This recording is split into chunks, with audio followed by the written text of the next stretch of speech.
Hey everyone. In today's video, we're going to see about MCP and how it actually differs from regular API. Basically, I had this confusion. I thought MCP is somewhat related to API, and they said it is better than that.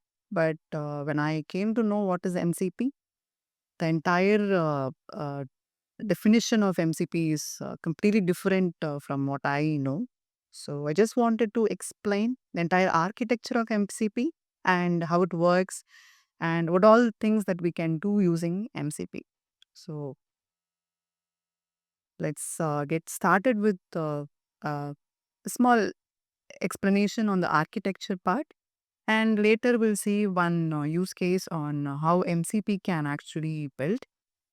In next video, probably I can show in code how we can actually build a model using MCP, maybe with LangGraph or any other complicated or easy AI agent for understanding. So, yeah, MCP. So, MCP is, as I told, it is not API. And they said it is better than API, but what I will say is it is completely different from API. So the architecture basically goes with same like when you have a client, it requests to a server and server responds back to a client. So here it is MCP. Okay. So here it is MCP. It does with respect to its protocol. MCP is actually a protocol for this communication. In other way, we can say it acts as a translator between client and server. So here, the server here is not just one we can connect to. We can have multiple servers.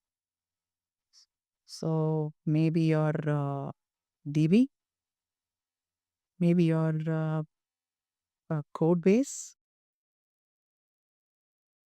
or cloud, LLMs, prompts basically. We can write multiple forms and services we can just relate to it. So that it can do, and some more you can add or include, depends on your use case. So that's how the architecture actually performs. I mean, the way MCP communicates is like this. So how it actually differs from APIs, one basic thing is it has memory. It remembers when you do.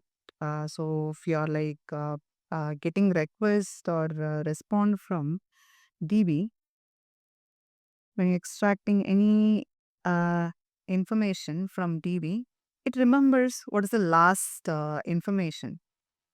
And when it responds or asks for LLM, it gives back saying, I have this information and I need something new from this.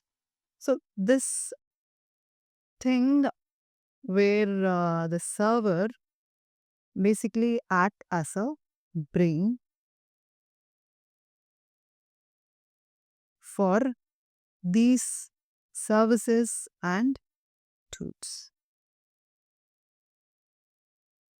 So, if you are saying MCP protocol, it is actually a brain where it performs multiple tasks with respect to the client.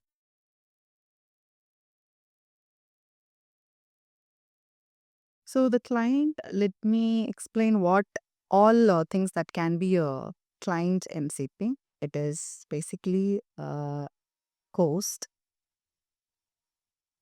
It may be your desktop, front end, or any LLM model a chat communication platform like Claude, ChatGPT, anything it may be. That is your client, where you will be in the end to ask some of the tasks that MCP server to perform, the entire model that you build to perform. So that is what this entire architecture is for. And it does the job and makes the job easy. So that's the ultimate idea of having MCP. So let me give this explanation with a basic use case or simple use case so that we can have a better idea on this entire architecture. So let us consider that I have a YouTube channel, which I have one. So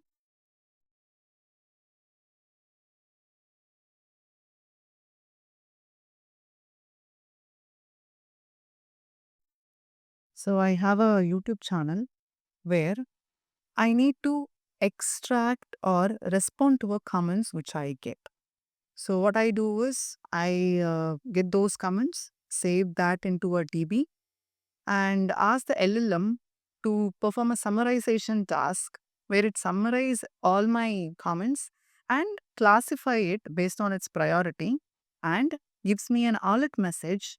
The alert says that it is a high priority or low priority. If it is high, whether I have to respond manually or the AI can manage responding back to a person who raised the comment.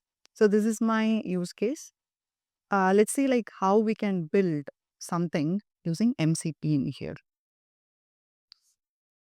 So what I'm doing is I need a DB, right, to store the comments. So I store using ID and the name of a user. This is one. And next the comments, and I store the instance time so that it helps me to identify which is latest and which is a old comment. Or if it is from the same person, it records the time of a person who raised a comment. So instance time. This is one thing. And the next I need to connect is my LLM. It may be Gemini, OpenAI, or even Claude. Why I'm including Claude is because it is actually developed by Anthropic. So by default, they can relate to Claude, and they also have some of packages in Anthropic, developed by Anthropic. So it is one among being useful LLMs. But if you have access, you can use that. But other LLMs also available like Gemini, OpenAI. If you have the access, you can actually go for it. So that is one. And LLM, what it does is, I mean, what it need to do is summarization and classification. Classification. Classification is for the priority,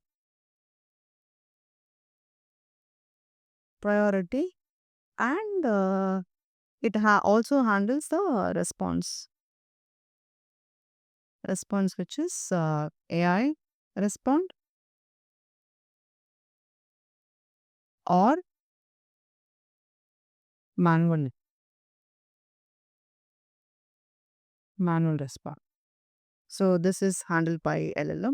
And the last is my alert. Alert can be sent through email or regular messages, regular message application. So this.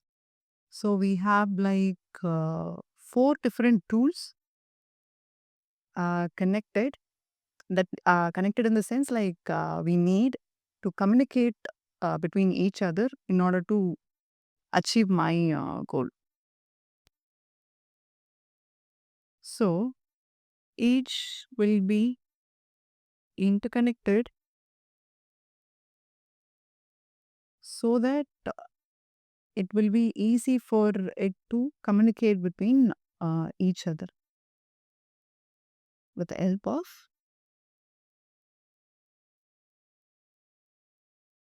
server MCP. When I say communication between each other, you can actually came to an understanding that it handles multiple APIs in between this MCP server. So when we are like saying it is a brain, we actually mean it's a brain which controls multiple APIs. This is one API we say, and this is another one, API call in general. So it performs multiple API calls so that it makes the job easier to respond back to the client who requested it. So when I say client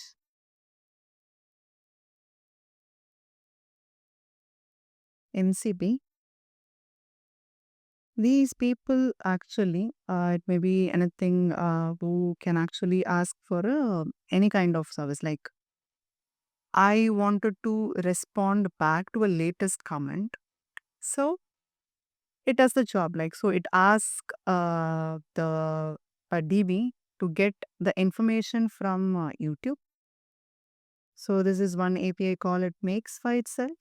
So when the information which it got with respect to ID, name, comments, instance time, everything, and that table information which sends to LLM, and that LLM which generates summarization, classification, and response a decision it makes to give me a alert message.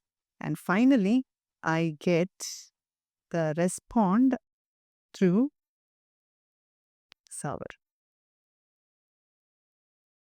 So this is how the entire model performs. So you can include LangGraph in order to have this AI agent more feasible in communicating with each other. You can do some of the tasks, and you can enter node between any two or multiple services.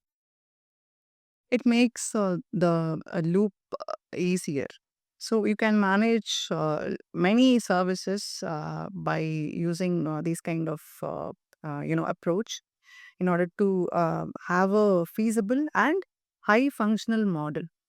So I never thought that it will be this useful for anybody, because I don't have any experience on this API and stuff, the front end, back end, those things. I only do the data science stuff. But when I came to know the MCP and the job it does, and the job it makes easier for the model that we built, it is actually amazing. And try to understand this thing as much as you do, and it is very important for your future to know these kind of things, and there are like more to come. It is not going to end uh, now. So I think like every week we have like lot of new things coming in AI, and I just want everyone to have to be updated on every topic that comes in, at least just understand what it is and what it does and how it will be useful for your work life. So just manage to have these things, and MCP is one among those tools which is going to change this entire AI world. I feel they're going to always improvise this or add more features, and it will be really helpful for anybody working with doing AI or wanted to know about AI. So that's all for today. And next video, I'll try to make a real-time application with some simple AI agent with MCP. So let's see on that. I mean, it's meet in next video. So thanks for watching.